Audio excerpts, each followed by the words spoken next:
This morning, I woke up to someone in this community asking me a question that I thought was really profound. Aaron, which by the way, he's from the Philippines. He's been a part of this YouTube community for quite some time. And his question was so deep that he had provided a lot of context, but it's essentially this: how do you attain a lot of knowledge without getting overwhelmed with anxiety? Another way that I want to put it, how do you think deeply and yet still live lightly? I want to answer that question today, and I literally think today is the perfect day to answer that. We've had some things going on with Trinity. I'm usually tempted to ignore and not think about and just, it happens what it happens, but I've been thinking deeply about this. And it's interesting because we're shooting this video before we get the result. So we will see what happens after. Let me take you along. Nervous? Trying not to think about it. The doctor, our pediatric doctor, her pediatrician, told me a general idea of what she thought was going on, but she didn't go into detail. I think because she didn't want to freak me out, but I did the one thing that you should never do, and I went home and Googled it and scared myself. Yes, this goes absolutely against everything this video is about to talk about, and I made sure she knew that. Did that help make your point, or did I just... You are against my philosophy. Oh gosh.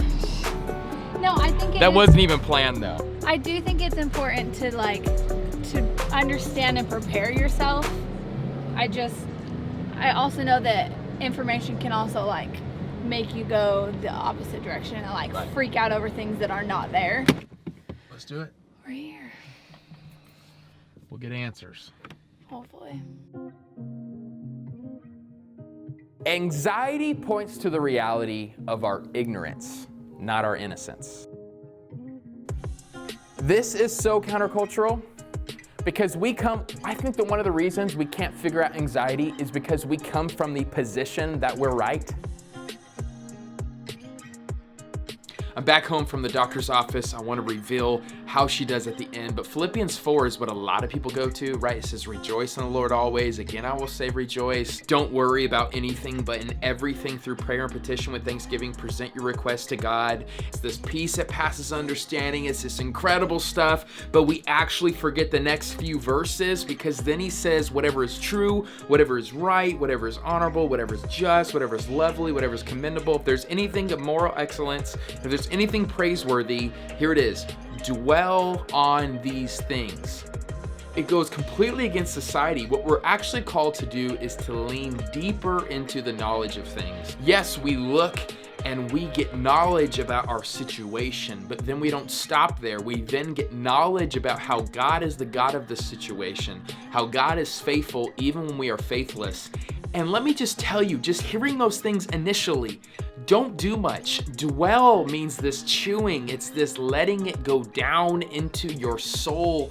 And even when it hurts, pressing through until you feel like it is a reality in your life. So this is the main little thing. And we'll go and see how Trinity did. But I want to put it this way. I really think this principle rings true. The deeper I go, the lighter the load.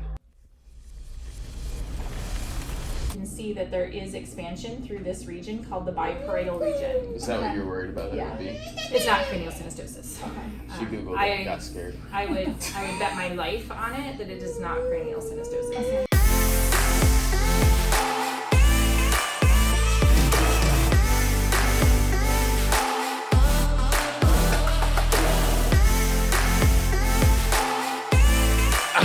We just can't stop partying because we are so excited about that result. And I love, of course, for this video, I wanted that kind of ending, but this is my real life, so I had no idea the way this would end. But no matter what the ending would be, either in celebration or in sorrow, the way to live with a non-anxious presence in our heart is to think deeply, mainly about the goodness of God and His character and leaning into those things. And that's why this video is sponsored by Logos. Shout out, first sponsor ever.